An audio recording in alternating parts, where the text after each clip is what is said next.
시편 41편은 시편이 총 5권으로 이루어진 가운데 제1권의 마지막 부분으로서 다윗이 병상에서 인간의 배반과 하나님의 신실한 돌보심을 대조하면서 하나님께 감사와 경배하는 내용으로 되어 있습니다.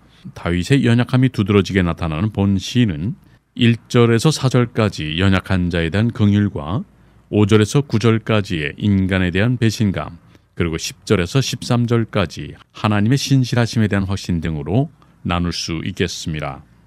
다윗이 이 시를 쓸 당시의 역사적 상황은 아마도 압살롬에게 박해를 받던 시기였을 것으로 추정하고 있습니다. 압살롬은 다윗이 오랫동안 병상에 누워있는 기회를 이용하여 공정한 재판관으로 자처하면서 이스라엘 국민의 지지를 이끌어내었고, 급기야 다윗의 가장 친한 친구 중에 한 사람이었던 아히도벨과 함께 반역을 일으키게 됩니다. 다윗은 이러한 사실을 사전에 인지하였으나 자신의 부끄러운 죄악에 대한 양심의 가책과 아들인 압살롬에 대한 사랑, 그리고 하나님의 심판에 대한 자각 때문에 미리 아무런 조치를 취하지 않고 묵묵히 하나님의 처분만 기다리고 있었습니다. 이처럼 가장 가까운 사람에 의한 배역으로 인하여 육신과 영혼이 모두 쇠약한 상황에서 다윗은 인간의 배은망덕함에 대한 탄식과 함께 영원하신 하나님의 자비와 긍휼에 대한 신뢰를 시적으로 형상화하고 있습니다. 본 시편의 유형은 일반적으로 병상에서 쓰여진 감사시로서 알려져 있습니다. 어떤 학자들은 탄식시로 보기도 하는데, 이는 본 시가 다양한 감정을 복합적으로 묘사하므로 여러 가지로 해석될 여지를 남기고 있기 때문으로 이해되어집니다. 그러나 본 시에는 시인이 병상에 누워서 주위 사람들에게 느꼈던 배신감과 여호와의 교제 경험 속에서 가졌던 신뢰와 감사가 주도적으로 부각되어 있습니다. 그러므로 본 시에는 병자 특유의 내면적인 섬세함과 감상이 짙게 드러나 있으며 인간에 대한 철저한 절망과 하나님에 대한 간절한 소망이 매우 강도 높게 나타나고 있습니다. 특별히 본 시편은 55편과 한 쌍을 이루고 있는데, 55편이 하나님의 우주적 권능에 대한 구원을 강조하는 엘로힘적인 시인 반면에 본 시는 언약을 맺으시고 구원하시는 여호와를 찬양하는 야훼적인 시로서의 특징을 갖습니다. 10절과 13절까지의 내용은 하나님의 신실하심에 대한 다윗의 확신을 표현하고 있습니다.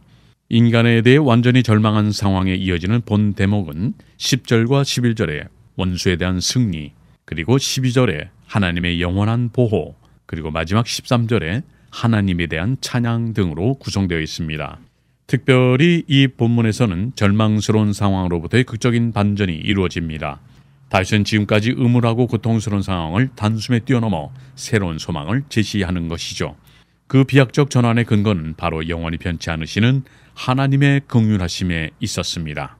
인간은 배반할지라도 하나님은 결코 변하지 않으시며 자신을 끝까지 돌보실 것이라는 확신 속에서 다윗은 참된 기쁨을 발견하게 됩니다. 이러한 사실을 좀 더 효과적으로 설명하기 위해서 다윗은 인간의 악함과 하나님의 신실하심을 첨예하게 대조시키고 있습니다. 결국 본 대목은 압달락의 절망을 희망으로 전환시키면서 역설적인 진리를 설파하고 있습니다. 다윗은 인간에 대한 철저한 좌절을 경험하면 할수록 인간에 대한 환멸에 빠지는 것이 아니라 오히려 하나님만을 신뢰하는 마음으로 가득 차오르게 됩니다. 다윗은 참된 소망은 상황과 무관하게 하나님으로부터 도래함을 발견했습니다.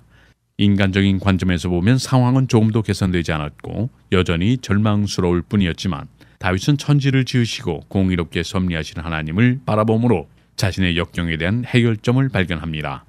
그리고 하나님을 바라본 순간 원수에 대해 궁극적으로 승리할 것이라는 확신을 얻게 되어집니다. 결국 다윗은 원수들로 인하여 답답한 마음으로 기도를 시작하였으나 하나님의 궁극적인 승리를 믿는 확신에 도달하였고 급기야 하나님에 대한 찬송으로 귀결시킬 수 있었습니다. 이처럼 하나님만이 궁극적인 구원자라는 사실을 믿는 신앙은 모든 환난과 역경을 초월하여 난관 중에서도 찬양할 수 있는 마음을 소유할 수 있게 됩니다. 다윗은 육체적, 정신적으로 피곤한 가운데서도 하나님을 바라보면서 하나님에 대한 찬양으로 자신의 시를 끝맺을 수 있었습니다. 오늘의 내용을 통해서 우리는 다음과 같은 교훈을 얻을 수가 있겠습니다. 첫 번째는 고난 중에 있는 사람들을 우리는 긍휼히 여겨야 하는 것입니다. 우리는 흔히 타인의 고통에 대해서 이해하려는 입장에 서기보다 정죄하려는 경향이 있음을 우리는 깨닫고 변화되어야 할 것입니다. 그리고 두 번째는 환난과 고통은 자신을 성찰하는 계기가 될 수 있다는 것입니다. 다윗과 같이 질병과 친구의 배반 속에서도 자신의 범죄를 인식하고 하나님의 긍휼을 바라보며 자신의 고통과 환난을 내면적 성숙의 계기로 삼아야 할 것입니다. 그리고 또한 하나님께 대한 소망은 오히려 인간에 대한 철저한 절망으로부터 도출됨을 알 수 있겠습니다. 가장 친한 친구까지도 자기를 배반한 상황에서 다윗은 오직 하나님만을 바라보았습니다. 이와 마찬가지로 우리 또한 인간에 대한 철저한 절망에 부딪힐 때 염세주의적 태도를 보일 것이 아니라 하나님만을 의뢰하는 믿음을 가져야 할 것입니다. 그리고 또한 우리 모두는 하나님은 어떤 경우에도 우리를 신실히 지키시는 분이심을 믿고 의지해야 할 것입니다. 이러한 확신 속에서 우리는 언제나 일관성 있는 삶의 태도를 소유할 수 있는 것입니다.